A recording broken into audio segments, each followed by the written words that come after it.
Elias Turner dropped to his knees in the bloody straw, pressed his bare hand hard against the stranger's torn ribs, and growled low, "Don't you die on me, woman, not in my barn, not today." Her eyes flew open wild with terror, and she whispered one cracked word through split lips. Vain. 3 summers of silence shattered in that single breath. If this story moves you, please subscribe to the channel and stay with me all the way to the very end. And in the comments, tell me the city you're listening from tonight, so I can see how far this story has traveled. The woman in the straw wasn't dead yet. That was the only thing Elias Turner let himself think as he set his rifle down against the barn post and went to one knee beside her. "Ma'am?" She didn't answer. Her chest moved shallow, too shallow, like something inside her had already started bargaining with God. "Ma'am, can you hear me?" He reached. She flinched so hard she nearly tore herself open worse. One arm came up crooked, trembling, trying to ward him off with nothing but the flat of her palm. "Don't." Her voice was no bigger than a thread. Don't touch me. I ain't gonna hurt you. Please. I said I ain't gonna hurt you." Her eyes rolled toward him, and Elias felt something in his chest twist that hadn't twisted in 3 years. She was looking at him the way a trapped animal looks at the man with the knife, like mercy wasn't a thing she believed in anymore. "Listen." He kept his hand steady above her, not touching. "You are bleeding into my hay. You got maybe an hour before you are past the help of any living soul. I reckon that makes me the only chance you got. You hearing me?" A tear cut clean down through the dust on her cheek. "Ma'am, I need to see the wound." "No. I need to see it." "No, please, sir, Ma'am." Something in the way he said it made her stop. Maybe it was the grit. Maybe it was the fact that he hadn't raised his voice. Her hand fell back into the straw. Her jaw locked. She turned her face toward the barn wall like a woman facing a firing squad and gave him one slow, broken nod. Elias eased the torn fabric back from her side. "Lord, how bad?" "Bad enough."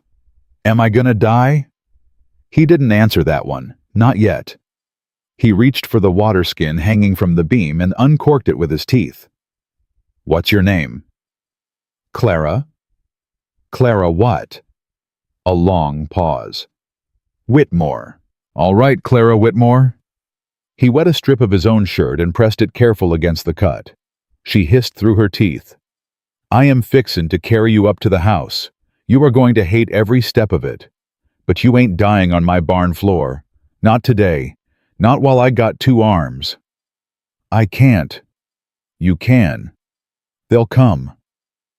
He stopped. His hand stilled on her ribs. "Who will?" Her eyes pulled to his, and for a second she looked 20 years older than she was. Vain. He didn't know the name. Not yet.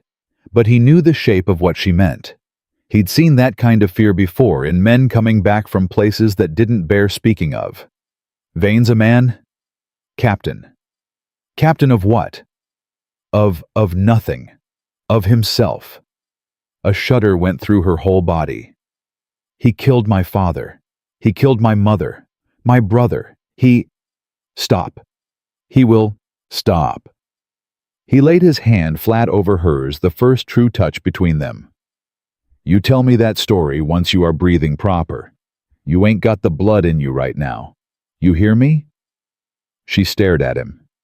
"Yes, sir." "Elias." "What?" "My name. Elias Turner. You call me that." "Elias." "That's right." He slid one arm under her knees and one behind her shoulders and told himself he was lifting a hay bale. That was the only way a man did a thing like this. You pretended it was something it wasn't until your feet got you where they needed to go.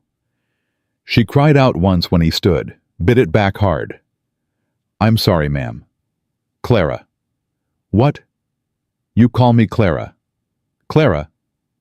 "Yes." "All right." He crossed the yard with her weight in his arms, and the sun coming down red over the ridge, and he did not look at the 2 crosses out past the fence line. He had not looked at them in a long time. He did not start today.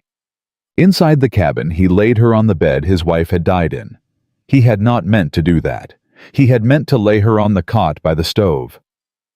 But his body had carried her to the nearer bed, and by the time he realized what he'd done, her head was already on the pillow that still smelled faint and far away of a woman who had been in the ground 3 summers. He stood over her a long moment. His jaw worked. "Elias." Her voice was almost nothing. "I'm here." "Your hand is shaking." "I know it." "Why?" "Never you mind." He went to the stove and built the fire back up without speaking. He set water on to boil. He pulled down the tin box his wife had kept for fevers and cuts and birthings, and his fingers remembered the latch of it before his mind did. He carried the box to the bedside and set it on the floor and opened it. "You got needles in there," she whispered. "I got needles. You know how to use 'em." "I know how." "On a person." "On a person." He didn't say who. He didn't say his wife had taught him, sitting at that same table, her belly already swollen with the boy showing him how to draw a stitch through the skin of a slaughtered rabbit, so he'd know the motion when a body needed it. He didn't say that after the fever took her and the boy both. He had burned the rabbit hide lesson book in the stove because he could not look at her handwriting without going to his knees. He threaded the needle. "Clara." "Yes, this is going to hurt worse than the cut did." "I know." "You can holler. Ain't no one around to hear you." "I won't holler." "Suit yourself." She didn't holler. She bit clean through the leather strap he gave her, and twice her hand came up and gripped his wrist so hard he thought she would snap the bone. But she did not make a sound. By the time he tied the last knot and bit the thread, there was sweat running down his temples and hers both. And the sun was fully gone, and the cabin was full of lamplight, and the smell of boiled linen, and a stranger's blood. "There." She turned her face into the pillow and wept without noise. He sat back on the stool and looked at his hands. They were red to the wrist. "Clara." "Don't." "Clara, I need—" "Don't be kind to me." Her voice broke apart. "Don't. I can't. I cannot carry another kindness right now. Mr. Turner, I will come apart. Do you hear me?" He set the needle down. "All right. All right. All right." He stood up, walked to the window, looked out at the dark where the barn was. He spoke with his back to her. "You rest. I'll watch the door." "You don't know me." "No, ma'am." "I could be anything. A thief. You could be." "Then why?" He was quiet so long she thought he hadn't heard her. Then he said without turning around, "Because I opened a barn door and found a living soul in it. And a man who turns away from that ain't a man. My wife used to say that. Not in those words, but she used to say it." "Your wife?" "She's buried out past the fence." "Oh." "Yes, ma'am." "I'm sorry. 3 summers." He set his forehead against the window frame. 3 summers, this one coming. And I hadn't said her name out loud in 2 of them. Hadn't said it till right now." "You didn't say it." "I said my wife. That's the closest I come." The room was quiet but for the fire. Clara watched his shoulders in the lamplight. They were the shoulders of a man who had been carrying something heavy for a long time, and who had forgotten he was carrying it, and who was going to drop it all at once one of these days and not be able to pick it back up. "Elias." "Ma'am." "Clara." "Clara. Go to sleep. Please, you look worse than I do." He let out a sound that was almost a laugh. It startled him. He pressed the flat of his hand against his mouth as if to hold it in, and then he reached up and pulled the curtain, and the night disappeared. He did not sleep. He sat in the chair by the door with the rifle across his knees, and he listened. He listened to her breathing go from shallow and fast to shallow and slow to something you could almost call rest. He listened to the horses in the corral. He listened to the wind come up from the south and lay flat the long grass, and he listened for the thing he had not told her he was listening for. Horses. Men. Riders who knew the name Vane and answered to it. Toward the middle of the night, she spoke in her sleep. She said, "Papa." She said it once soft, like a question. Then she said it again, not a question. Then she started saying other things he could not make out, and he got up and went and knelt by the bed and put his hand flat on her forehead, and the fever was there, but not yet bad. Easy. Papa? Easy now, Clara. They're coming through the— No one is coming. Through the south field, Papa. They got torches, Clara. Her eyes snapped open. For one terrible second she did not know him. Then she did. Then she started to cry. I ran. I know. I ran. And I left them. And I ran. I know. My brother was still. He was still. Clara. He was still moving, Elias. He was still. He put both his hands on her shoulders. You listen to me. You listen. You did not leave anybody. A body who is already gone ain't left. You did the only thing a living soul can do. You lived. You hear me, you lived. That ain't a sin. It feels like a sin. I know it does. How do you know? He didn't answer that one either. Badut. Gray light found him still in the chair. He had not slept a minute. His eyes burned. His hands were stiff. He stood up stiff-jointed and went to the bed and looked down at her, and she was breathing steady, and the color had come back a little, and he thought, she'll live through the day. Then he thought, she'll live through the day, and that is the start of a whole new kind of trouble. He went out to the pump. He splashed water on his face. He stood a long moment with his hands braced on the trough and his head hung down, and he said out loud to nobody, Lord, I don't know what you just rolled into my barn, but if you could see fit to keep her breathing, I would be obliged. He hadn't prayed in 3 summers either. He walked the line of the fence before the sun was full up. He walked it slow. He was looking for something and hoping not to find it, and halfway along the north stretch he found it. Tracks. Not his. Not cattle. Shod horses, 3 of them, maybe 4, come up the draw sometime the night before, and stopped and turned and gone back the way they came. They had stopped at the rise where a man could see the barn and the cabin and the corral all at once. They had looked. They had not come down. Yet. Elias stood there a long time. The sun came up red over the ridge. He did not move. When at last he walked back to the cabin, his face was different than it had been when he walked out. It was the face of a man who had just been told a thing he had spent 3 summers pretending he did not already know. That there is no such thing as being left alone. That the world finds you. That it had found him now. She was sitting up when he came in. She should not have been sitting up. She was gray-faced and shaking, and her hand was pressed to her side, and her teeth were clenched, but she was sitting up, and she was trying by the look of it to swing her legs down off the bed. What in God's name are you doing? Leaving. The hell you are. Mr. Turner. Elias. Elias. She stopped. Her jaw worked. Elias, you have been kind to me. You have been more than kind. I will carry that kindness with me as long as I have breath. But if I stay under your roof one more night, they will come, and they will burn this place, and they will put you in the ground next to your wife. You don't know that. I know that. How? Because I know him. Her eyes were steady now. The fear was gone out of them, or buried so deep you couldn't see it. Because I have watched him do it.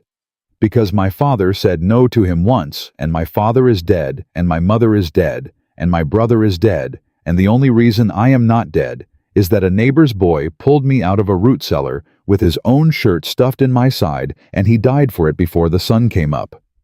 That is how I know. Elias stood very still. Vain. Vain. What does he want? A canyon. A canyon. A canyon with water in it. Year-round water, and grazing land on the approach. That'll be worth a fortune inside of 10 years, when the railroads come through. And my father surveyed it, and my father is the only man who had the whole of the map in his head. And now, she touched her temple. Now I am. And he knows that. He knows that. Then he ain't gonna stop coming. No. Not for a fence. No. Not for a hired hand. No. Not for you dying in a root cellar either. No, Elias. He was quiet. He walked to the table and set both hands flat on it. He looked down at his own hands for a long moment. Then he said without looking up, "I found tracks this morning." She went white. "How close?" "The north rise." "How many?" "3, maybe 4. "They saw the cabin." "They saw it." "Then I have to go." "No." "Elias." "No." He looked up. His eyes had changed. They were the eyes she had first seen in the barn, and they were also not those eyes at all. "You try to get on a horse today, you will be dead by sundown. You try to walk, you will be dead by noon. You will not make it to the creek. You know it. I know it. So sit down. I will not bring this on you. You already brought it on me, Clara. You brought it on me the second I opened the barn door. You brought it on me the second I carried you up that path. A man don't get to choose half a kindness. He does the thing or he don't. I did the thing. Elias, I did the thing." He straightened up. "And I don't undo it. I ain't built that way. My wife would tell you. If she could still tell you, I ain't built that way." She stared at him. Her hand came up slow and covered her mouth, and her eyes filled and did not spill. "Sit down, Clara."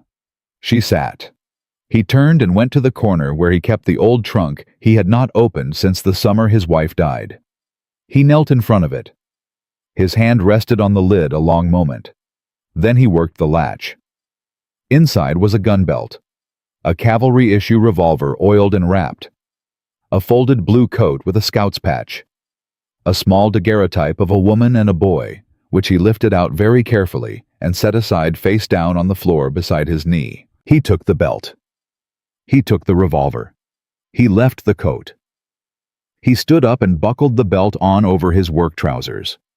It fit. It fit the way an old thing fits that has been waiting. "Elias." "Ma'am." "What did you used to be?" He looked at her across the room. The daguerreotype lay face down on the floor between them. The morning light came through the shutter slats and laid stripes across the boards. "Something I told myself I was done being." She didn't ask any more than that. He walked to the door. He stood in the doorway with one hand on the frame, looking out at his own yard, like a man seeing it for the first time in 3 summers, seeing the angles of it, the cover, the lines of fire, the places a man could come from and the places a man could not. And she watched him from the bed, and understood without him saying a word, that the man who had carried her in out of the barn was gone. Something else was standing in the doorway now, something that was going to be between her and the men on the ridge. "Elias?" "Ma'am." "Thank you." He did not turn around. "Don't thank me yet." He did not turn around because he did not trust his face. He stood in the doorway, another long breath, and then another, and only when he had his jaw set did he step out and pull the door closed behind him. Clara heard the latch drop. She heard his boot fall go down the porch step. She heard him speak to one of the horses low and short, the way a man speaks to a thing that understands him better than people do. She lay back against the pillow and closed her eyes and said to no one, "Dear God, what have I done to this man?" He was gone most of the morning. When he came back, he set a coil of wire on the table and a pair of cutters and a handful of nails, and he did not look at her. "You hungry?" "No." "You're gonna eat." "Elias." "You're gonna eat, Clara, or I am gonna sit on that stool till you do, and I got work." She ate. It was bread soaked in broth, which was all her stomach would take, and he watched every swallow like a man counting coins. "All right. All right. Good." He turned to leave. "Elias." "Ma'am?" "Sit down a minute." "I ain't got a minute." "Sit down." He sat. He sat the way a man sits who means to stand right back up. His hands were on his knees. His eyes were on the door. "Look at me." "Clara, look at me." He looked. She said, "How many men?" "I told you, 3, maybe 4. "How many does he have?" I don't know. 20. He did not blink. He's got 20, Elias. That I've seen. He's got more he pays by the month. All right. All right. I heard you. That is all you got to say. That is all I got to say right now, ma'am, on account of I got a fence line to ride, and 2 water troughs to move, and a pasture gate to chain. And if I sit here and count his men out loud, I will sit here counting them till sundown, and sundown is when they come. You think they come at sundown. I think they come when they think I am tired. So yes, ma'am, sundown. He stood up. Elias. Ma'am. I can shoot. He stopped. Say that again. I can shoot. My father taught me when I was 9. I am not as good as a man, but I am better than most of them. And if you put a rifle in my hand and lean me against that window, I will make whoever comes through that yard think twice about a second step. He looked at her a long moment. Your side is stitched. I know it. You pull those stitches, you bleed out in the time it takes me to cross the room. Then I won't pull them. Clara. Don't Clara me, Elias Turner. You told me a man don't do half a kindness. Well, a woman don't accept half a rescue. I'm not going to lie in this bed while you die in that yard for me. I'd sooner crawl outside and die first. His mouth opened. It closed. He rubbed the back of his neck and let out a sound that was almost a laugh and almost not. You are a piece of work, ma'am. So my father used to say. He raised you to talk to men like that. He raised me to talk to men exactly like that. I reckon I'd have liked him. You would have. Something passed between them in that moment. Something small. It was not tenderness yet.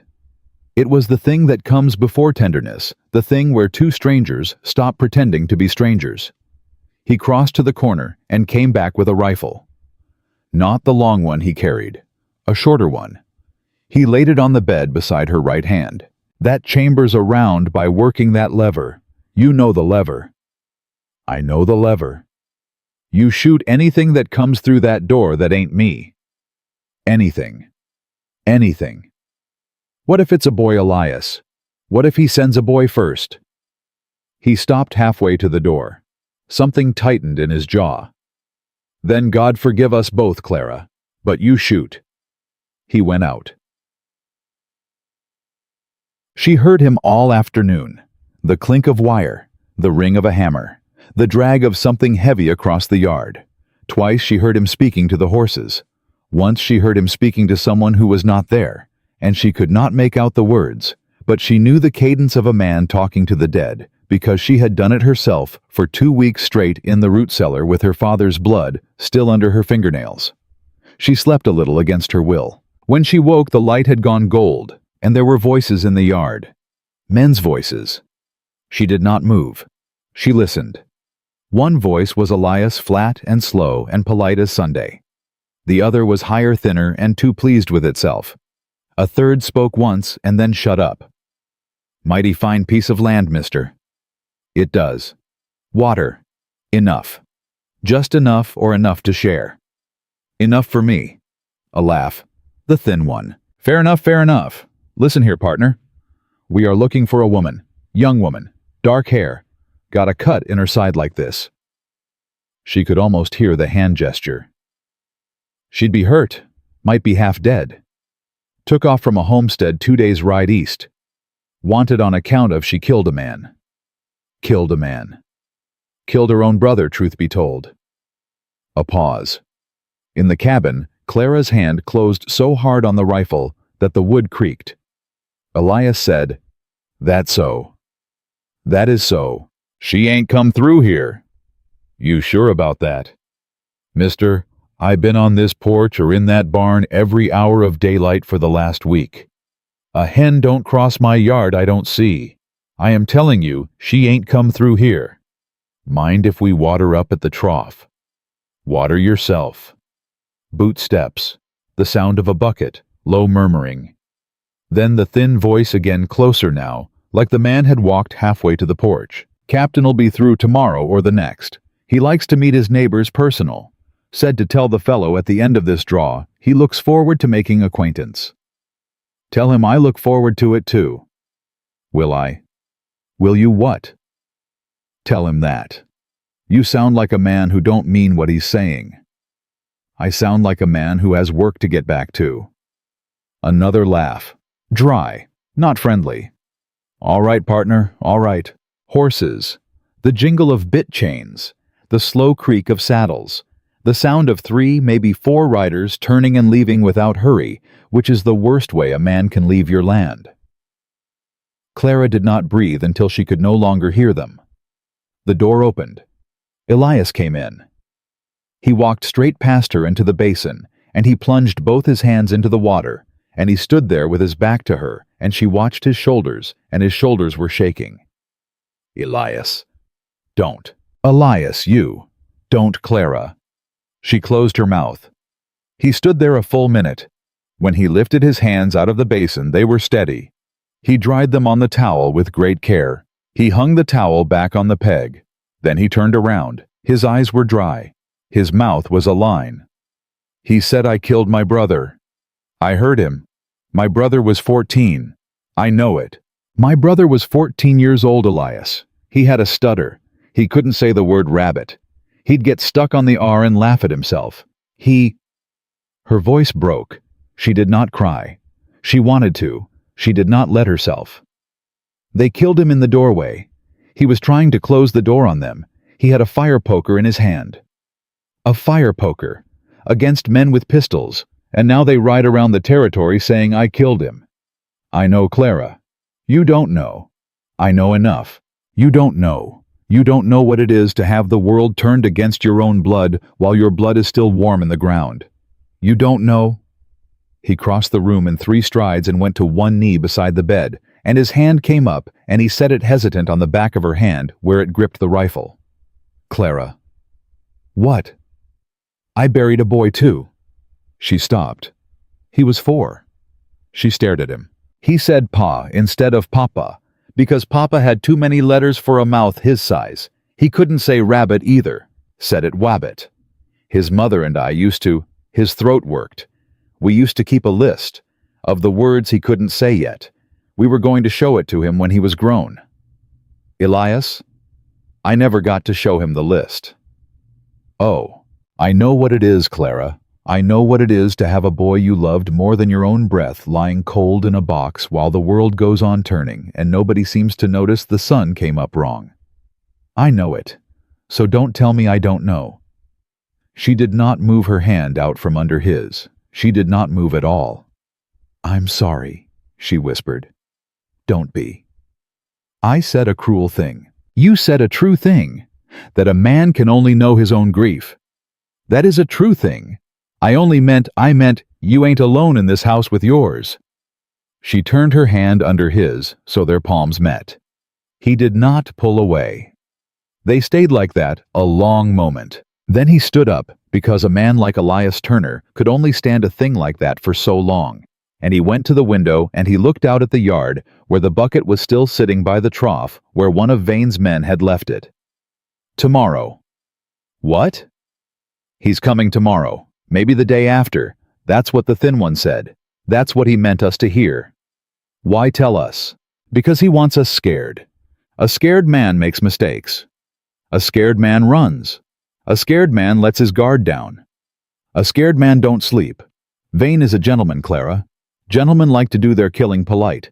They like you to know they're coming so you have time to work yourself up about it. What do? We don't get scared? Easy to say. Ain't easy to say at all, ma'am, but we don't. That night she sat up in the bed and she ate a proper supper for the first time. Beans, bacon, a heel of bread. He sat at the table across the room and ate his own, and for a long time neither of them spoke. Then she said, Tell me about him. About who? Your boy. He set down his fork. Clara. You don't have to. No. I know. I haven't said his name out loud in 2 summers. What was it? A long silence. Samuel. Samuel. After her father. Your wife. Yes. What was her name? Mary. Mary and Samuel Turner. Yes, ma'am. They're buried past the fence. Both together. I put them in the same box. I know it's not done, but I couldn't, I couldn't make the boy sleep alone. He was afraid of the dark. I couldn't do it. That wasn't wrong, Elias. Wasn't it? No. He picked up his fork again, set it down again. Fever came through the territory 3 summers back. Took half of 2 counties. Took them in a week. I dug for 2 days straight. I wouldn't let nobody else touch the ground. I dug with my hands at the end because my palms were split and I couldn't grip a shovel right no more. Elias. And then I sat down on the porch and I did not get up for 4 days, and when I got up, I buried every photograph of them in a tin, and I put the tin in the trunk you saw me open this morning, and I did not open it again. Not till today. Not for anything. Until me. Until you. She put her hand over her mouth. I'm sorry. Don't be sorry. I am, though. I ain't. He looked at her across the table. The lamplight was low. His eyes had that strange, steady quality they had taken on in the doorway that morning. I ain't sorry at all, Clara. That is the part that surprises me. She did not know what to say to that, so she did not say anything. She ate. They slept in shifts. He insisted. She took the first shift, sitting up in the bed with the short rifle across her lap, and he lay on the floor by the door with his hat over his eyes and his long gun beside him, and she watched him breathe until she was sure he was asleep. And then she let herself cry very quietly for the brother who had been 14, and for the boy Samuel, who had said Wobbit, and for her father who had died protecting a map, and for this man on the floor who had opened a trunk for her after 3 summers of keeping it shut. She cried without sound for a long time. Then she wiped her face and picked the rifle back up and watched the door. When she woke him at midnight, she said, "Your turn. You sleep. I'll sleep. I mean it. I mean it too." He took the rifle from her, and he sat in the chair by the door, and she lay down, and she slept. And for the first time since the root cellar, she slept the full way down, the way a person sleeps who is not at that minute alone in the world. Chud. It was not yet full light when she woke to him standing by the window with his hand raised. "Don't sit up." "What is it?" "I said don't sit up." She didn't. "Smoke." "Where?" "South pasture." "Elias." "Stay in that bed, Clara." "It's the grass, isn't it?" "Yes." "How much?" "All of it." She closed her eyes. "They burned the grass, Elias. The summer grass. That's my... I know what it is. That's feed for the winter. That's the whole South herd. That's... I know what it is, Clara." He turned from the window. His face was very still. "That ain't Vane coming tomorrow. That is Vane telling us he don't need to come tomorrow. He can starve us out without ever crossing the fence. He is telling us he can take his time. Then we don't give him time. What does that mean? It means I am going out to that pasture right now, and I am going to see if he left a message with the fire, and then I am coming back, and you and me are going to have a conversation, Clara, about what you remember of that canyon. The canyon. Every creek, every path in, every path out, every ridge a man could shoot from. I want all of it.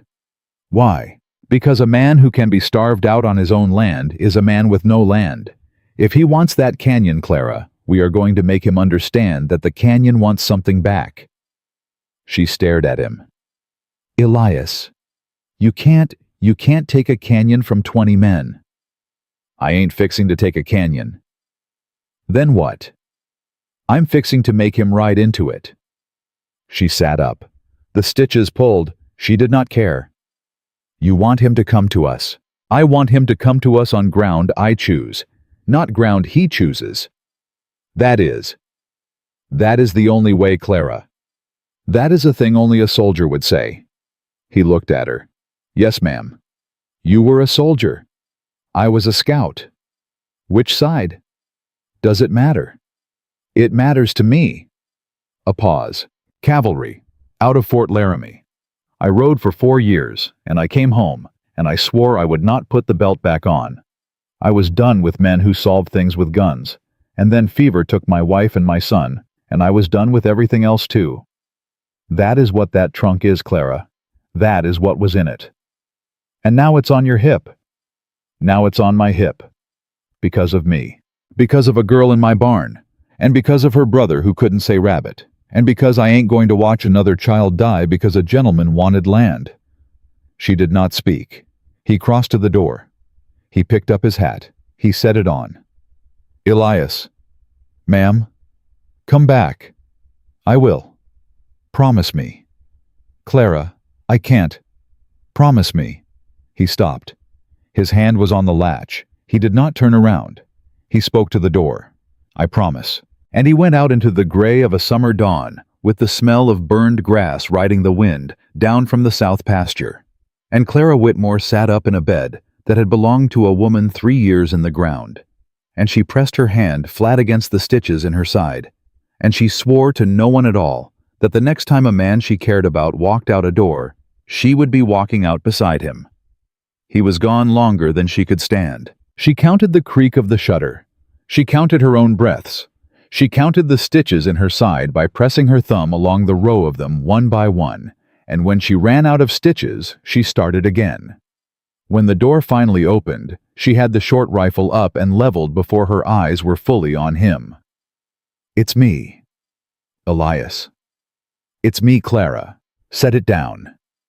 She set it down. Her hands were shaking. He saw it. He did not mention it. What did you find? He did not answer. Elias, what did you find? He walked to the table, and he laid something on it that had been wrapped in his bandana. He unfolded the cloth slow the way a man handles a thing he would rather not touch. Inside was a tin star. A lawman's star. Scorched black along one edge. The pin bent. The letters on it still readable if a person looked close. Whose is it? I don't know. Elias, whose is it?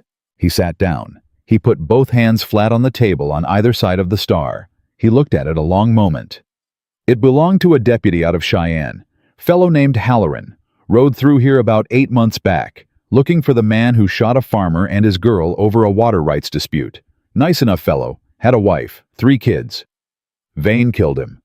Vane killed him. And he kept the star. And now he has left it on my fence post, Clara, because he wants me to understand something. Understand what? That he has killed a man with a tin star, and he has killed a man with a family, and he has killed a man who came looking for him with the full weight of the law behind him. And he is still riding free. And that is what he wants me to look at before the sun comes up full. Oh God. Yes, ma'am. He's telling you no one is coming. He is telling me no one is coming, and no one is going to come, and if I want to live through the month, I had best remember that he was a captain once, and I was a scout, and a captain outranks a scout. You are not in the army anymore, Elias. No. He is not a captain anymore. No. Then he does not outrank you. He looked up at her. His face did something then that was not quite a smile, but was the closest thing to one she had seen on him. Clara Whitmore. Yes, your father raised a dangerous woman. My father raised a truthful woman. There is a difference. Not to a man like Vane there ain't. He stood up. He left the star on the table. Tell me about the canyon. Now. Now! She swung her legs over the side of the bed.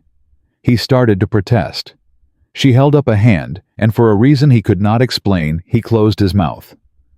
Bring me a piece of paper, and the charcoal stub from the hearth. I cannot describe it. I have to draw it. Clara, I have to draw it, Elias. My father drew it for me 40 times. I see it the way you see your own yard. Bring me the paper. He brought the paper. She drew. And as she drew, she talked and her voice changed. It lost the tremor it had carried since she woke up in his barn. It took on the flatness of a person reciting a thing she has rehearsed in the dark for nights on end. The canyon mouth faces east. That is the first thing. If you come at it from the east, You will ride straight into the sun every morning, and you will not see the rim above you until you have already passed under it. Which means any man on that rim can shoot you before you know he is there. My father used to say the canyon was made for an ambush.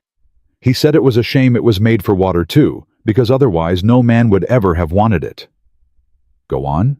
There are 2 ways in, the east mouth I told you, and a goat trail on the north face. The goat trail is narrow, 1 horse at a time, no cover for the first 100 yards.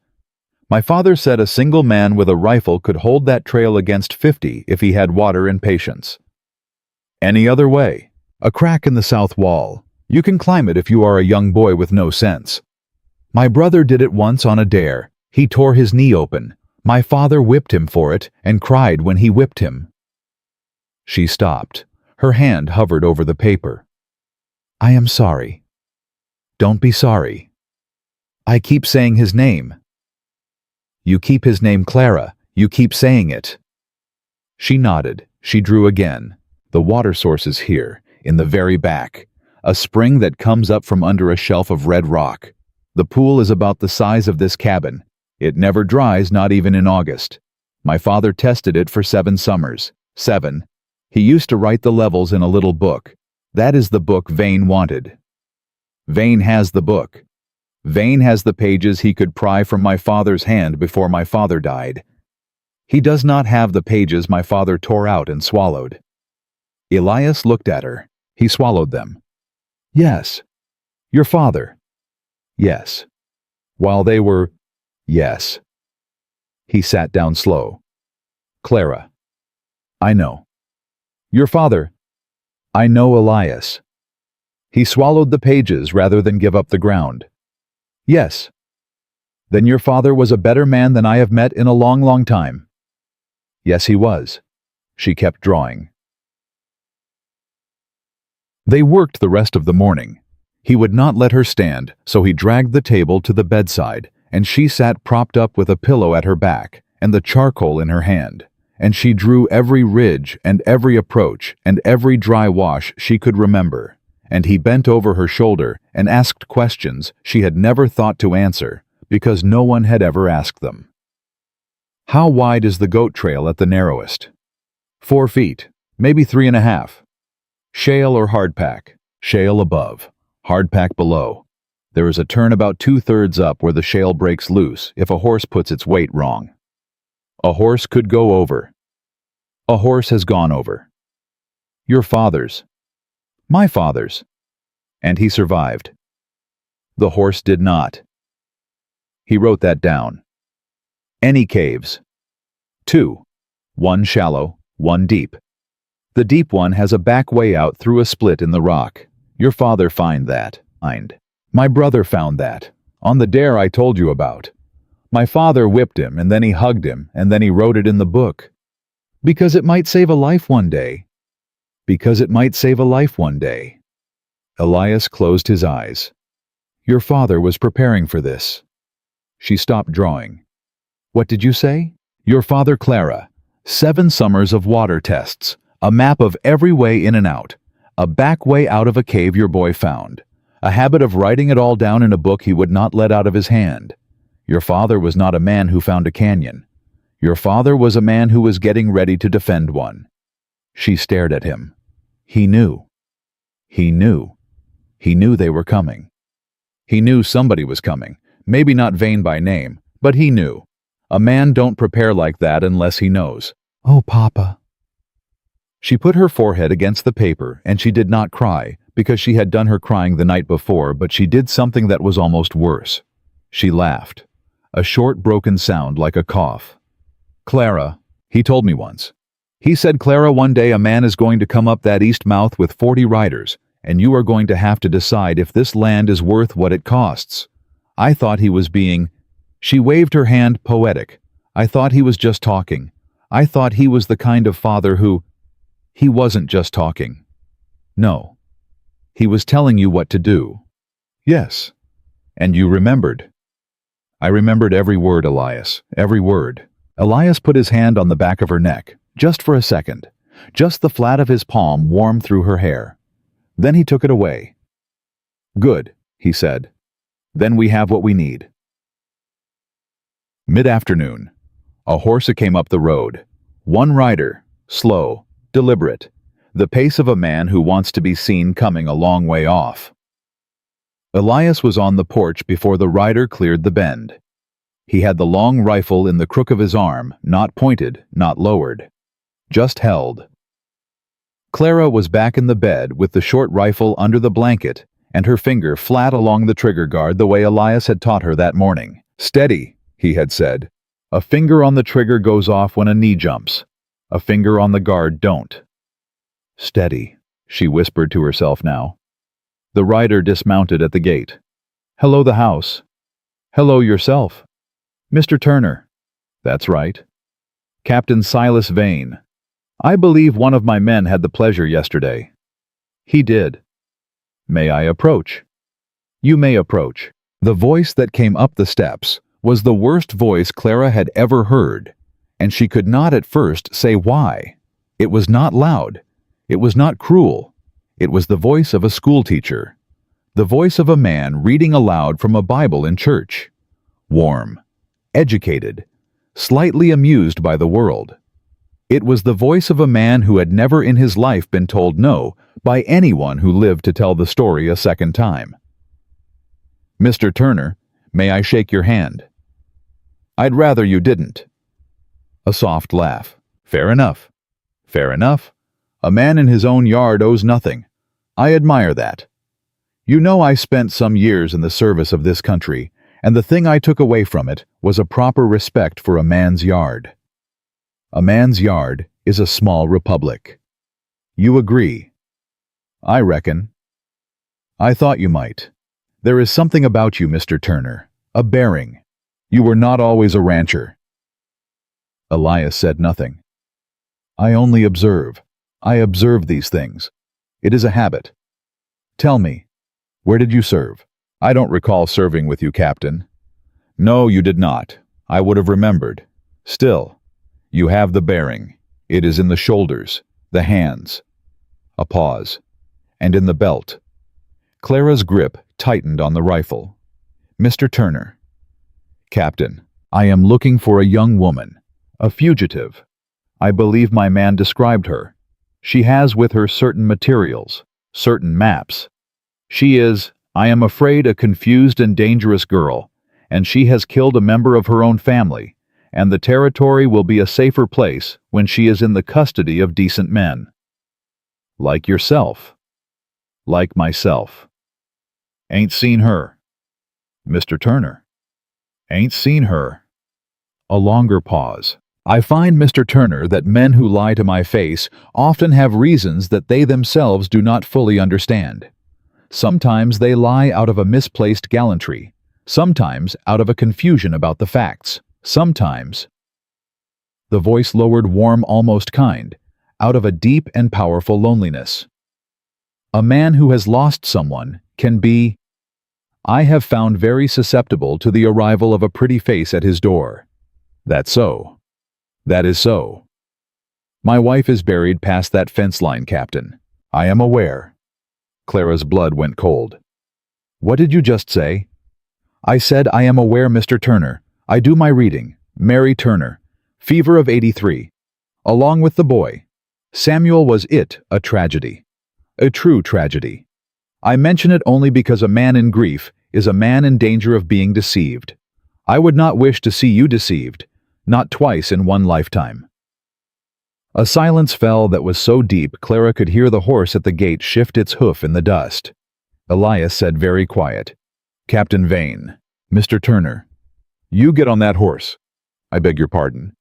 You get on that horse and you ride back the way you come, and you do not speak my wife's name again in this yard or any other, or I swear to you on ground, I dug myself, I will put you under it. The schoolteacher laugh came again, softer. You are a formidable man, Mr. Turner. I said, get on the horse.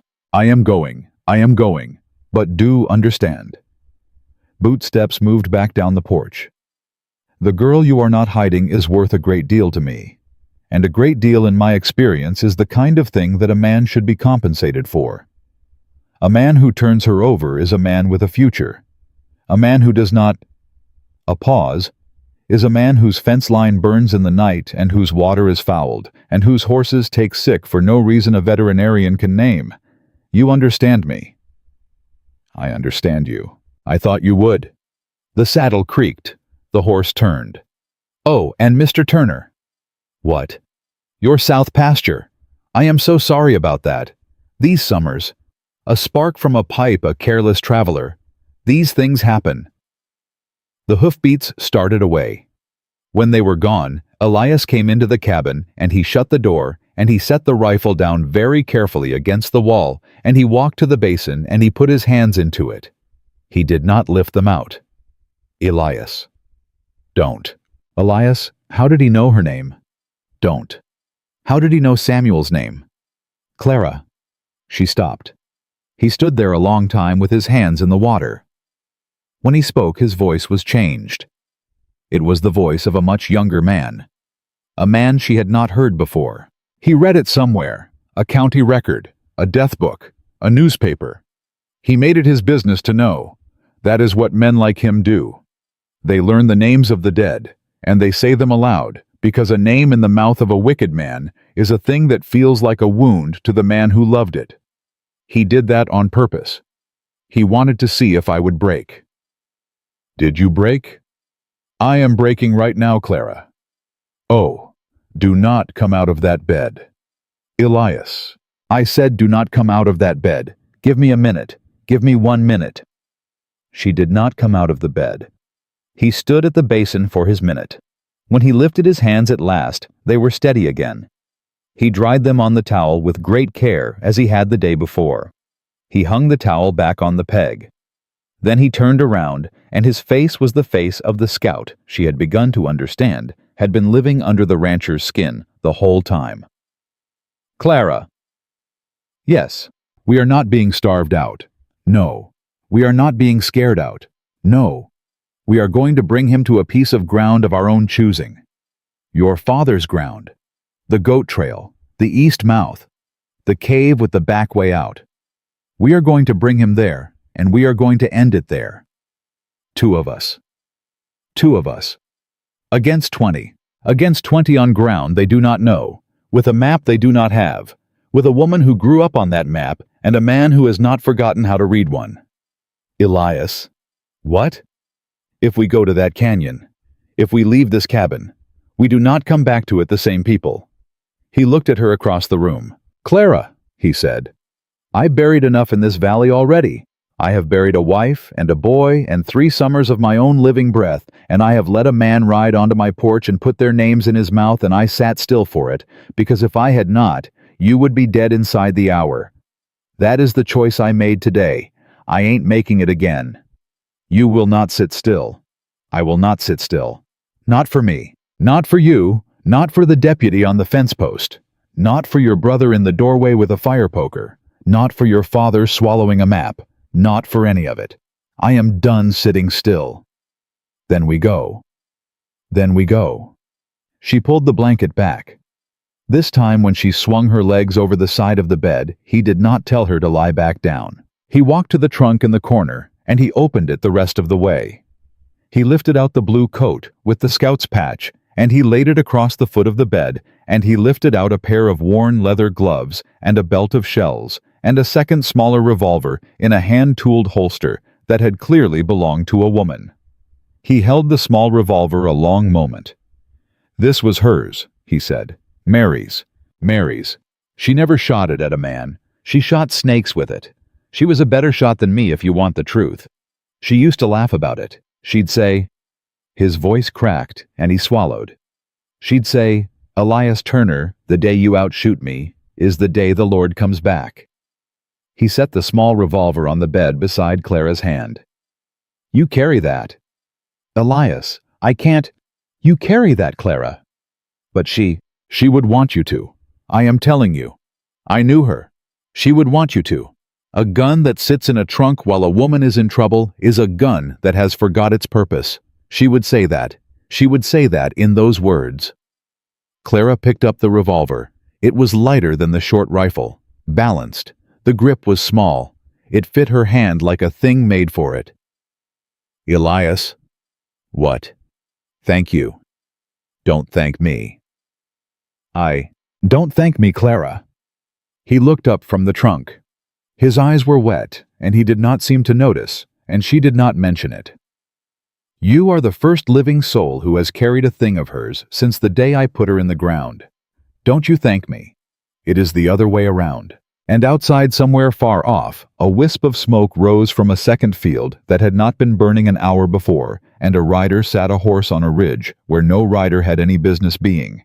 And in the yard, Mary Turner had walked 100 summer mornings. The wind came up warm and carried the smell of scorched grass down through the cracks in the shutters, and Clara Whitmore stood up for the first time in 4 days with a dead woman's revolver in her hand and a stitched wound pulling in her side, and she said, quiet as breath, "Then let's go meet him." They rode out before moonrise.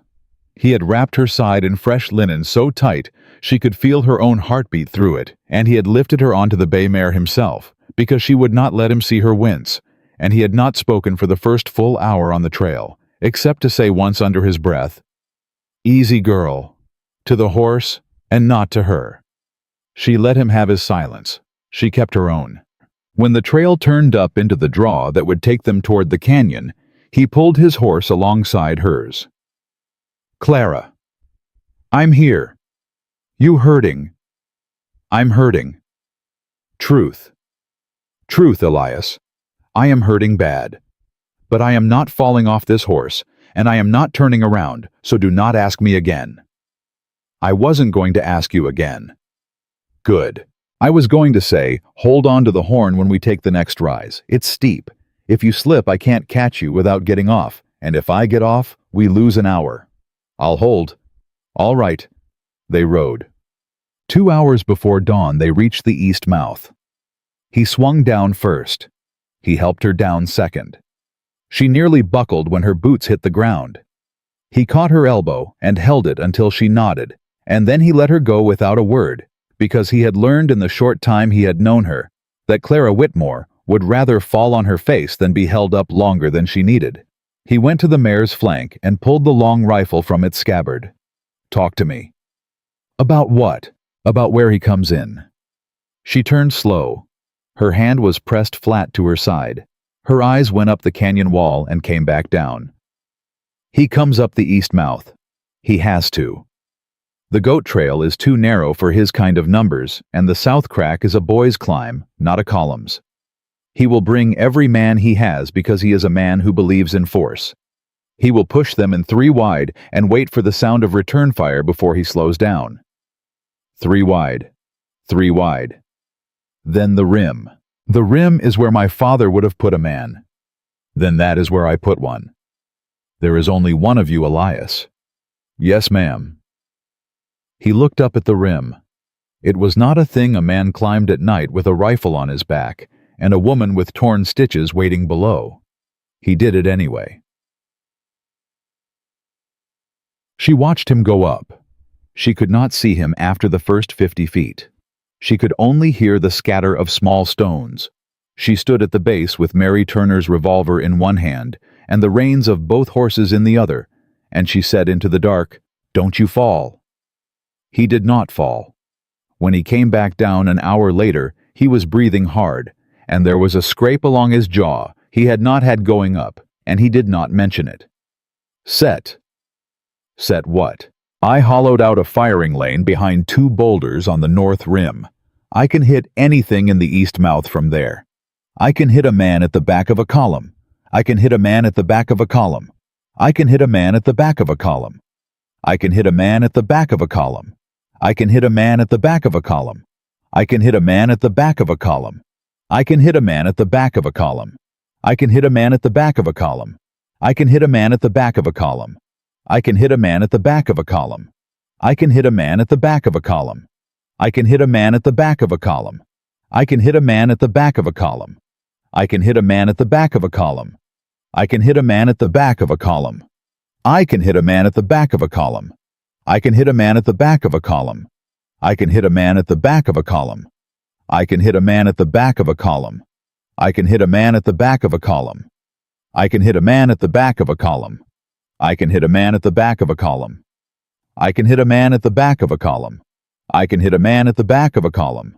I can hit a man at the back of a column. I can hit a man at the back of a column. I can hit a man at the back of a column. I can hit a man at the back of a column. I can hit a man at the back of a column. I can hit a man at the back of a column. I can hit a man at the back of a column. I can hit a man at the back of a column. I can hit a man at the back of a column. I can hit a man at the back of a column. I can hit a man at the back of a column. I can hit a man at the back of a column. I can hit a man at the back of a column. I can hit a man at the back of a column. I can hit a man at the back of a column. I can hit a man at the back of a column. I can hit a man at the back of a column.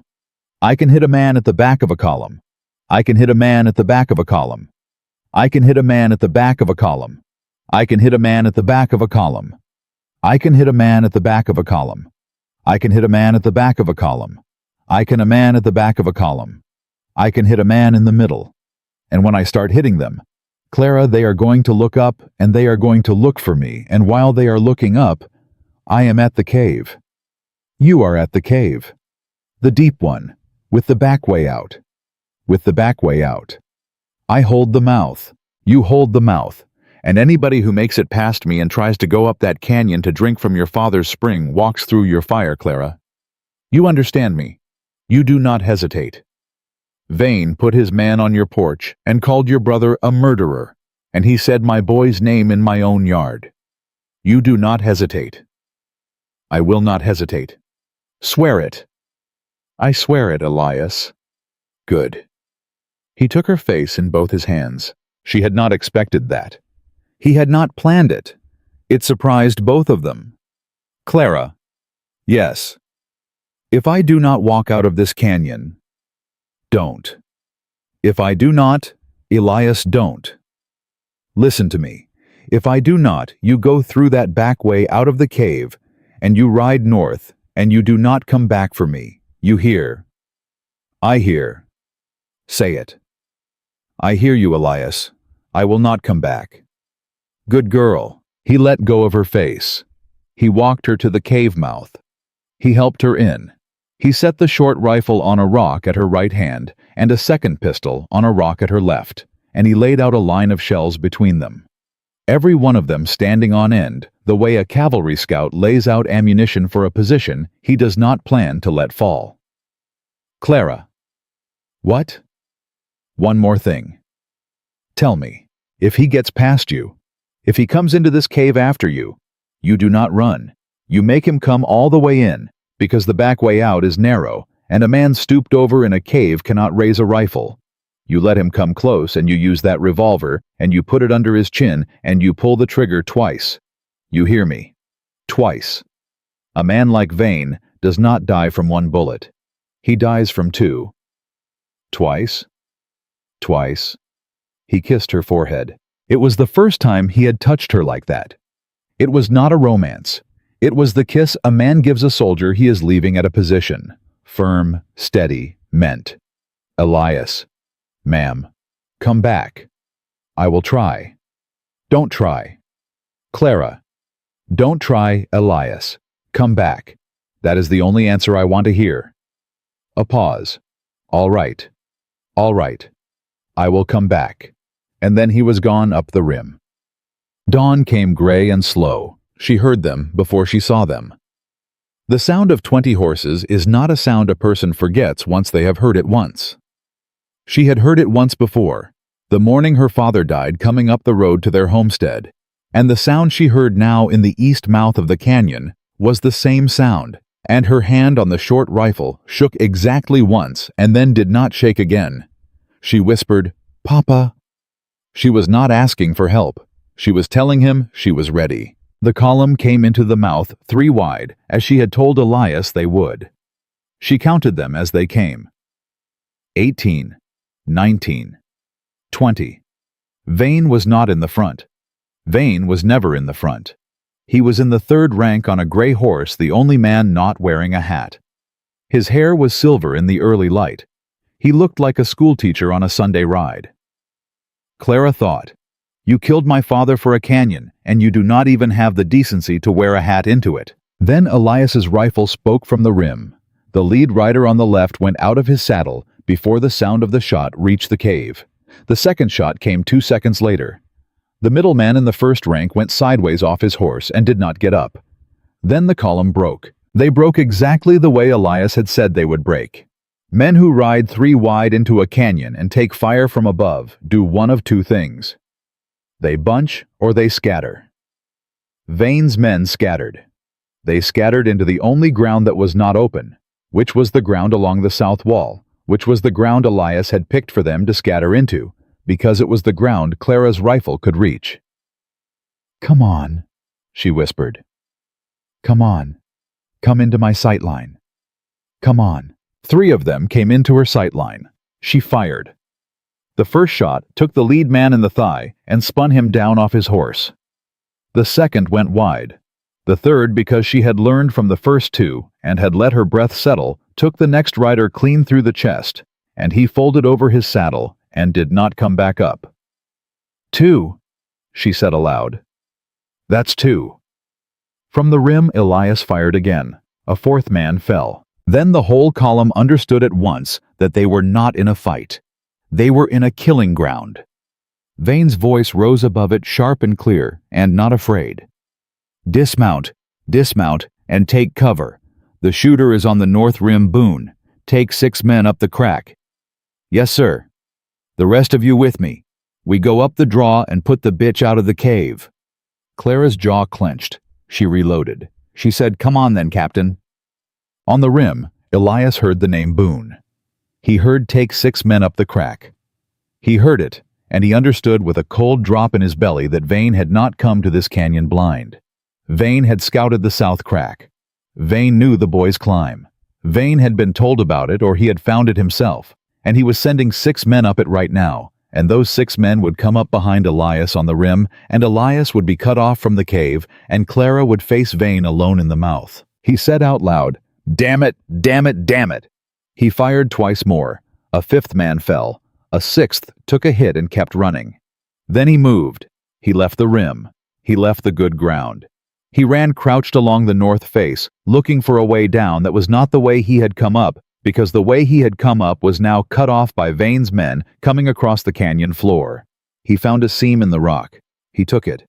He tore his palm open on the way down. He did not feel it. He hit the canyon floor running with his long rifle in one hand and his revolver in the other, and he moved along the south wall at a pace that his knees were going to make him pay for tomorrow, if there was a tomorrow. He had gone maybe 40 yards when Boone Carver stepped out of the rocks in front of him. Boone was bigger than he had remembered, taller, wider in the chest. His teeth were crooked and his smile was worse.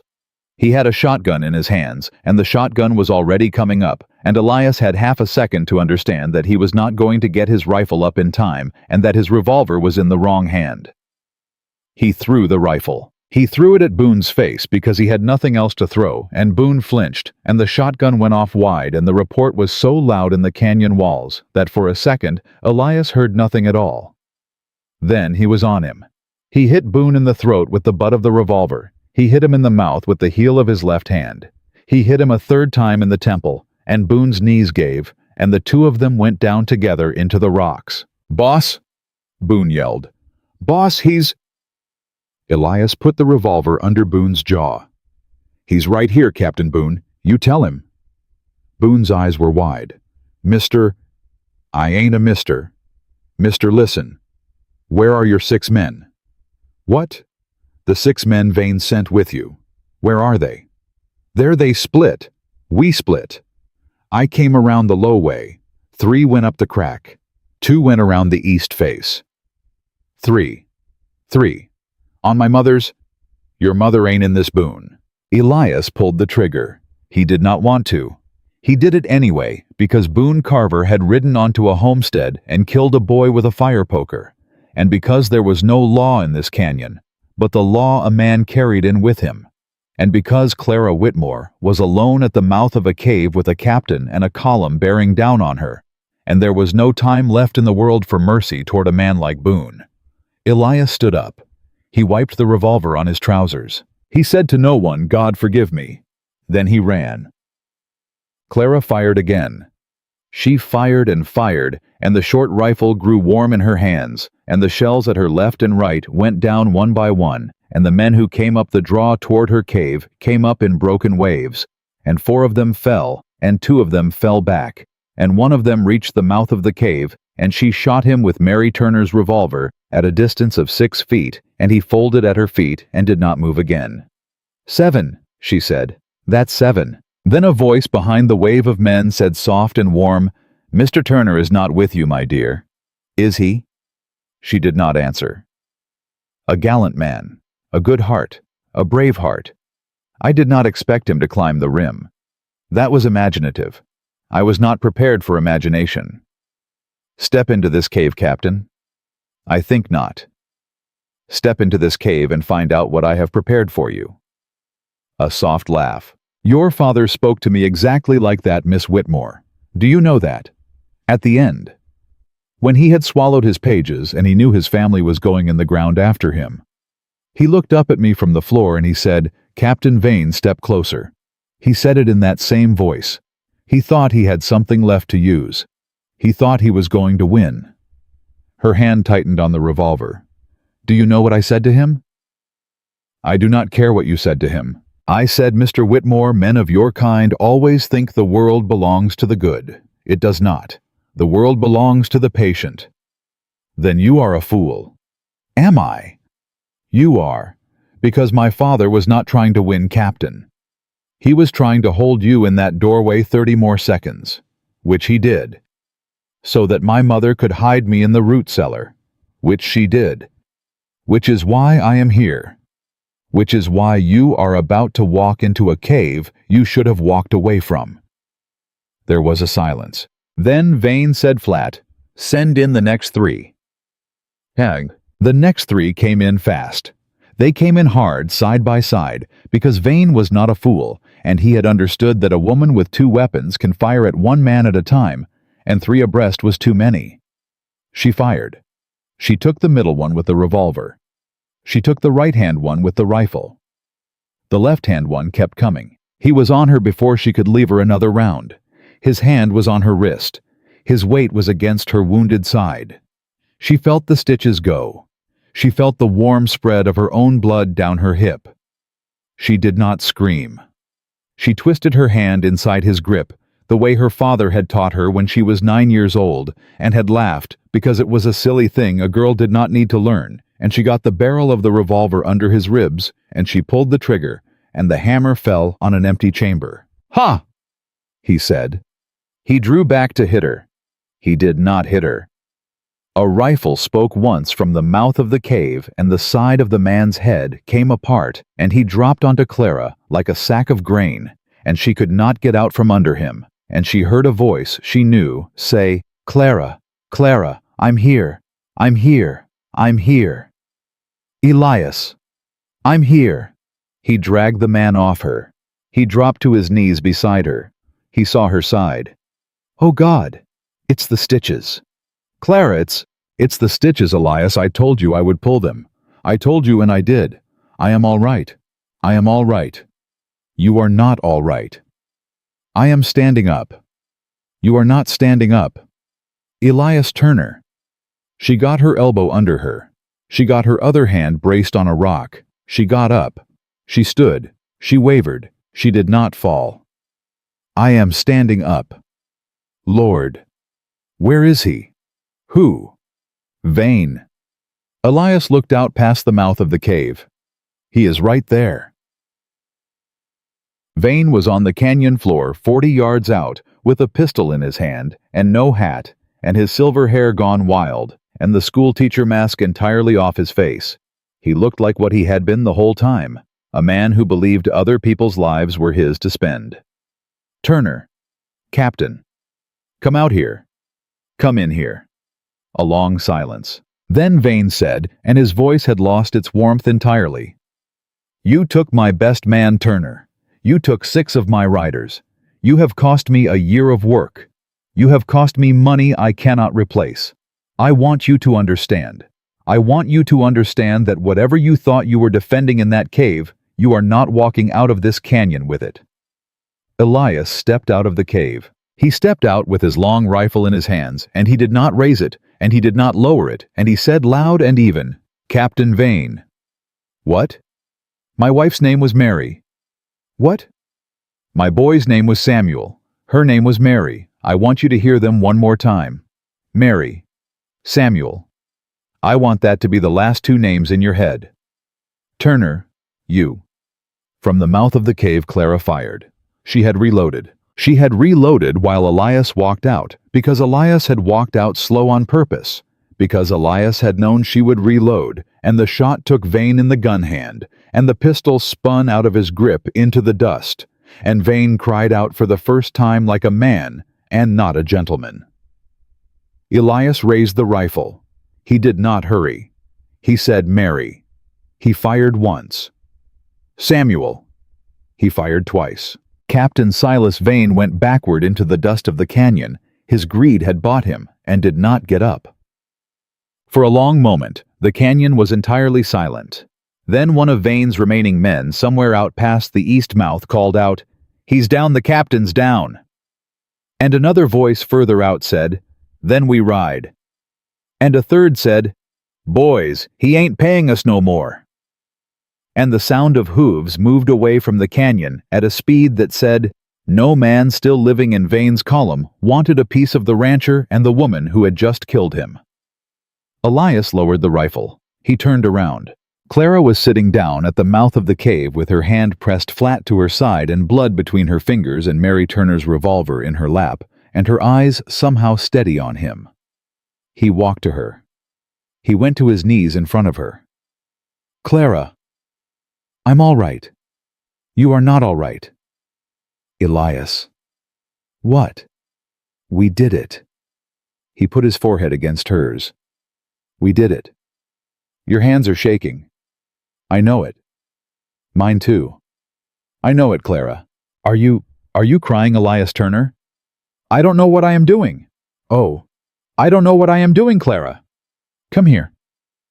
She pulled him against her with the strength of a woman who had just killed 3 men and lost a pint of blood and was by the laws of the flesh half dead already. He went. He put his face into her shoulder. He made a sound she had not heard a grown man make, and she held the back of his head with her bloody hand, and she did not shush him. Out past the east mouth, the sound of the last hoofbeats faded. Over them, somewhere on the north rim, a wind came down off the high rock and carried into the canyon the faint scorched early summer smell of grass that was far away and was not burning anymore. And the sun rose the rest of the way over the east mouth and laid a long warm band of light across the dust where Captain Silas Vane had finally stopped moving. Neither of them spoke for a long time. When at last Clara did, her voice was very small and very tired and very sure. "Elias. Ma'am, take me home." He took her home. He lifted her onto the bay mare because she could not mount herself, and he rode behind her with one arm across her ribs to keep her upright.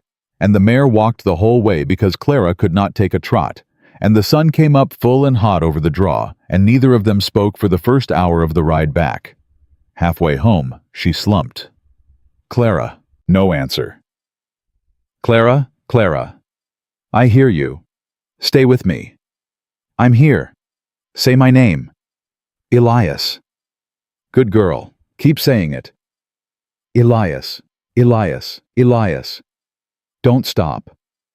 "Elias." Her voice cracked. "Elias, I am so tired." "I know you are."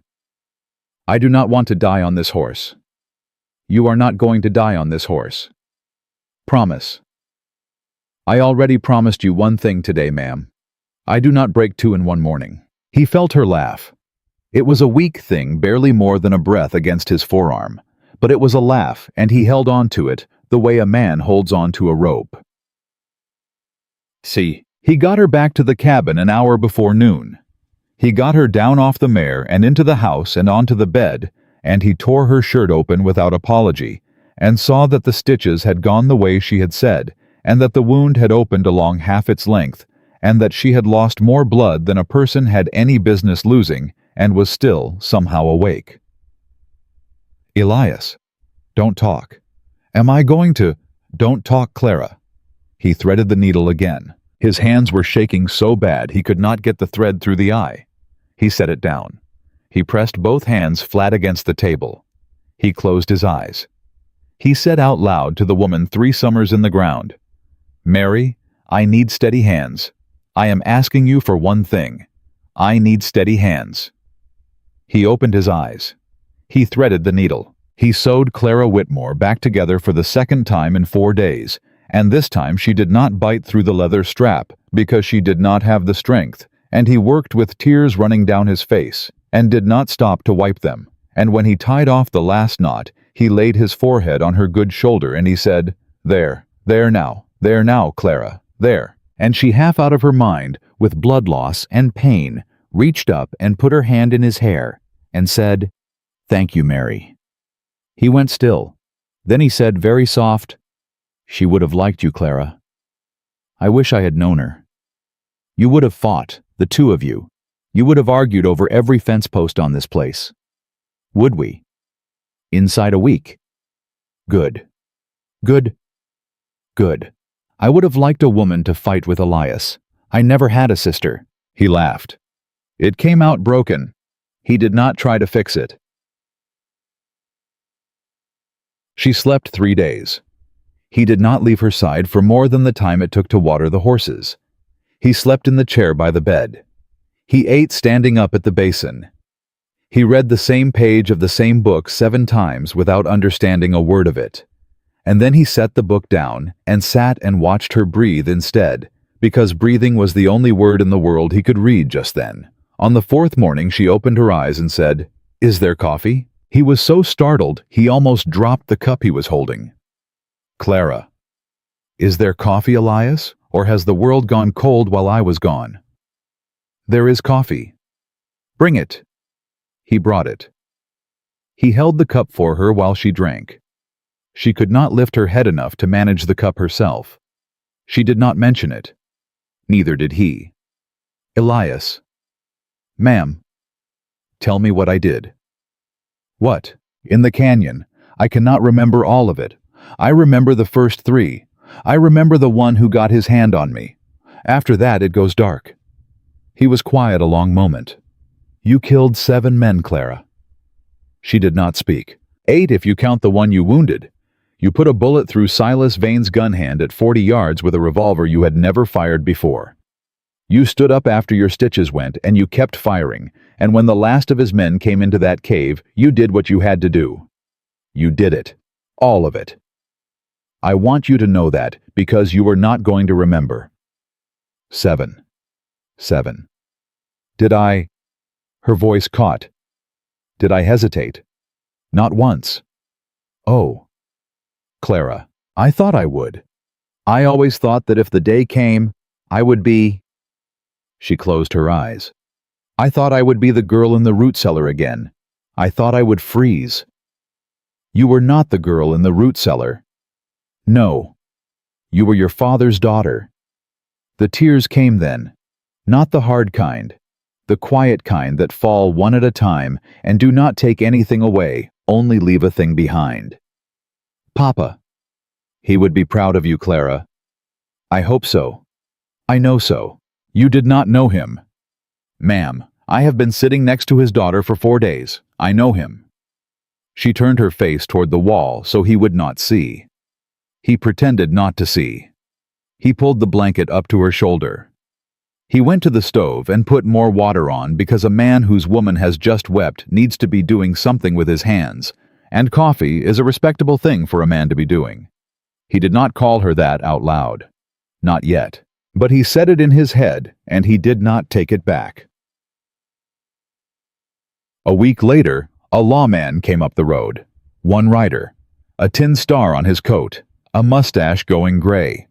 He sat his horse a long moment at the gate before he called out. Hello, the house. Elias was on the porch before the second word. Hello yourself. Mr. Turner. That's right. Name's Halloran, deputy out of Cheyenne. Elias did not move. Halloran. That's right. That was my brother's name. I know it was. Elias did not speak. The man at the gate did not speak. The moment held long enough that Clara heard it from the bed and pulled herself up on one elbow and listened through the open door. "You found the star," Halloran said. "I found the star. I come looking for what happened to my brother 8 months back.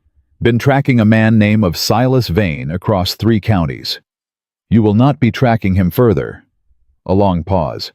"Is that so?" "That is so." "Where?" "A canyon north of here. 6 days' ride if you take it slow.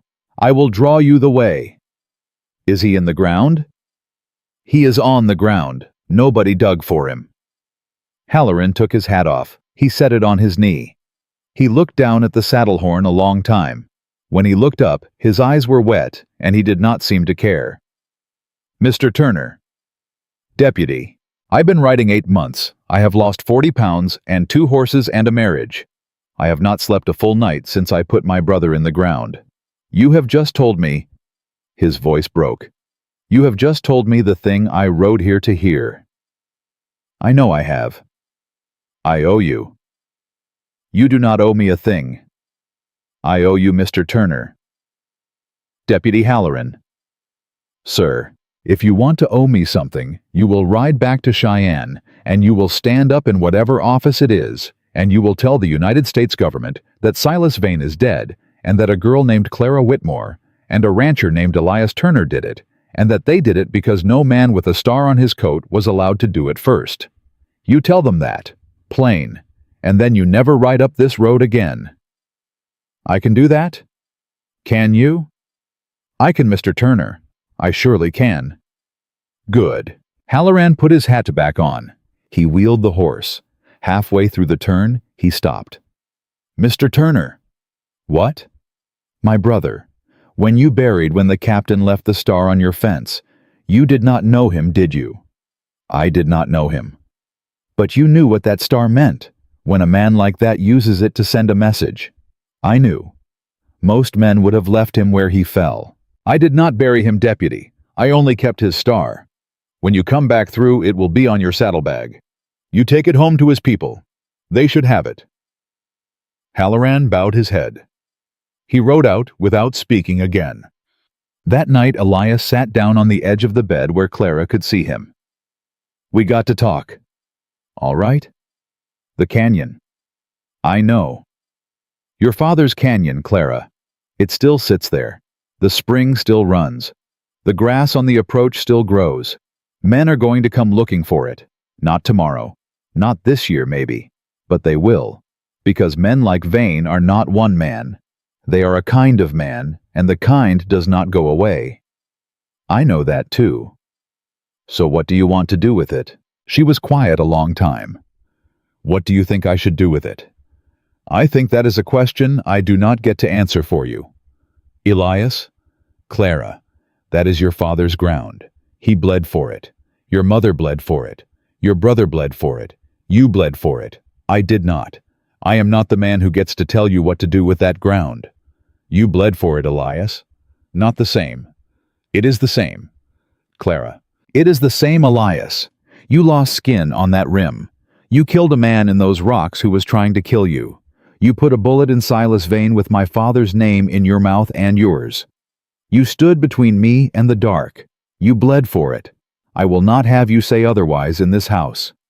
He sat with that. Then he said low, "Then you and me decide together." "Together. Together. All right." "All right what?" "Then I say this." She pulled herself up higher on the pillow. She winced. She kept going. "That canyon is not going to be sold. Not in my lifetime. Not in yours. It is not going to be a cattle empire. It is not going to be a railroad contract. It is not going to make anybody rich. Not me. Not you. Not any man who rides up that east mouth with dollar signs in his head. Then what is it going to be? It is going to be watched. Watched. Watched, Elias, by you and me. And when we are too old to watch it, by whoever we trust enough to hand the watching to. And that spring is going to water travelers and lost riders and women running from men like Vane and boys with stutters who cannot say rabbit and anybody else who comes up that east mouth with empty canteens and nothing in their pockets but a need. Your father's spring. My father's spring, free, for as long as we can make it so. Elias looked at her. Clara Whitmore. What? That is the first good answer I have heard about a piece of land in 20 years. Is it? It is. Then we do it. We do it. She reached out her hand. He took it. They sat like that a long time without speaking. The summer turned. It did not turn kind. It turned the way summers turn in that country, slow and hot, with the grass going brown on the ridges, and the creek running low, and the nights cooling just enough to remind a person that a season is not forever. Clara got up and down. Then she got up and stayed up. Then one morning, she walked all the way to the fence line on her own feet, and she stopped at the 2 crosses past the fence, and she stood there a long moment, and then she turned and walked back to the cabin without saying where she had been. He knew where she had been. He did not ask. That night at the table after supper, she said, Elias. Ma'am? I went to see them. I know you did. I talked to them. All right. I told them I was not here to replace anyone. I wanted them to know that. He set his fork down. Clara. I wanted them to know, Elias. I will not step into a house where the dead are not respected. I will not. That is not the woman my father raised. Come here. No. Clara, come here. I will not come around this table until you tell me you heard what I said. I heard it. Did you? I heard it, Clara, every word. And I want to tell you something back. Tell me. Mary Turner did not raise a man who forgets his dead. She raised a man who knows the difference between forgetting and going on. I am not going to forget her. I am not going to forget Samuel. I will go to those crosses every summer of my life as long as the Lord lets me stand. But I am not buried out there with them. I tried to be. For 3 summers I tried. It did not take. And when you came bleeding into my barn, Clara, I understood why it did not take. Because I was not meant to be in the ground yet. I was meant to be here, with whoever needed me next. And you needed me next. And you still do. And I need you. And that is not a replacement. That is a continuance. A continuance. That is what my mother used to call it. When a thing ends and a thing begins, and the two are not separate things, they are the same thing carrying forward. A continuance. Elias Turner. What? You are a better speaker than you let on. Only on Sundays. It is Wednesday. I know it is. She came around the table. She sat down on his knee because it was the closest chair, and because her side still did not like her walking far, and he put his arm around her, careful of the stitches, and they sat like that until the lamp burned low, and he carried her light as she had ever been to the bed that had been Mary's bed, and was now by every law that mattered to either of them their bed. He did not promise her the rest of his life. She did not ask him to. They had both learned the hard way that promises are cheap, and that the only currency that spends is what a person does tomorrow, and the morning after that, and the morning after that. He got up at dawn, and he watered the horses. So did she. A year passed. A year is a long time in that country. It takes a person through every weather God made, and a few he seems to have invented on the way. It takes a body through a harvest and a winter and a lambing and another summer, and by the end of it, a person knows whether a place is a place they live or only a place they are staying. Clara stayed. More than stayed. She built. She rebuilt the south fence.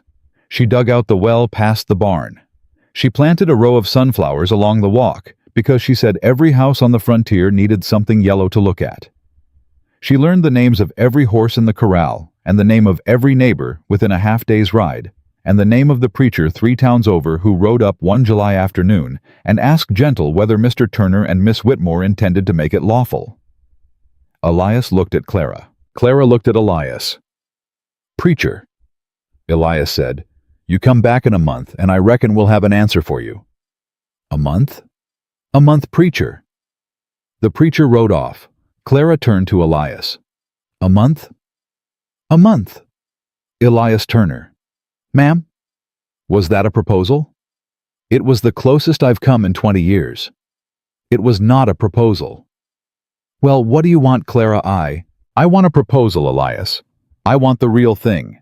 I want you on the porch where I can see you doing it. I want words I can remember. I am not going to be married on the back of some preachers making it lawful. I want my own day, and I want my own words, and I want you to give them to me. All right. All right. Yes, ma'am. All right. That evening after supper, he came out to the porch where she was shelling beans, and he took the bowl out of her hands, and he set it on the step, and he went to one knee. Clara Whitmore. Elias. A year and some weeks ago, you crawled into my barn bleeding, and I carried you up a path I had walked 100 times thinking no one would ever walk it with me again. I was wrong. You walked it with me. You have walked every path I have put my foot on since. You killed 7 men in a canyon to stay alive, and you did not once in the year since look at me like a woman who regretted it. You are the bravest soul I have met in this life. You are the reason I opened a trunk I thought I would be buried next to. You are the reason my wife's revolver is on a person's hip again, where she would have wanted it to be. I have loved one woman before you, and I will not pretend I did not. But I have come, Clara Whitmore. I have come by this slow and terrible road to love you also, and differently and whole, and I would be honored to stand in this yard with a preacher, and a day, and a good many wildflowers, and marry you. Her hands were over her mouth. She did not speak. Ma'am. Give me a second, Elias. Take 2. Give me a second. She took her hands away from her mouth. Her eyes were wet. Her jaw was set. Elias Turner. Yes. The answer is yes. Yes. Yes. Say it again. Yes, Elias. Yes. Yes. You think I rode out of that canyon with you to say no in a year? You fool. You beautiful grieving fool. Yes. He laughed. It was a real laugh, the first she had heard out of him that did not have grief behind it somewhere. He stood up. He pulled her to her feet. He held her. They stood on the porch a long time while the sun went down, and somewhere past the fence, the 2 crosses caught the last of the light, and Clara Whitmore put her face against Elias Turner's shoulder, and he put his hand in the back of her hair, the way a man does when he is no longer afraid of how much he means it, and neither of them said another word until the dark was full.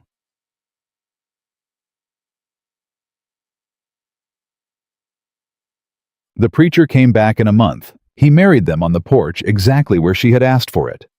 Halloran rode down from Cheyenne and stood as witness and did not say anything about brothers or stars.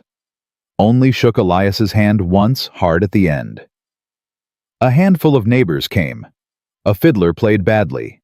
There were sunflowers in a jar on the table.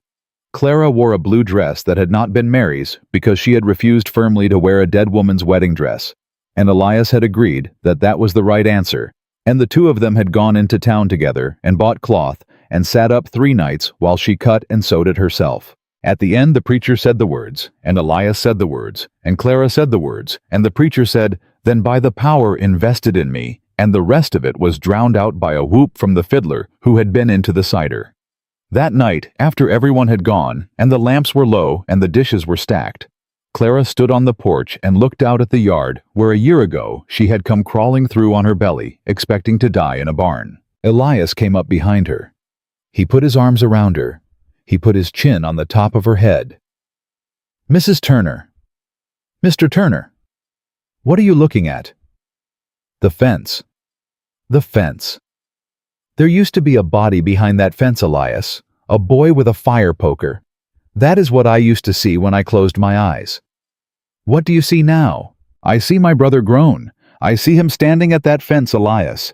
I see him not a dead thing any longer. I see him a man who got to live because I lived, and because my father swallowed a map, and because you carried me up a path." Clara.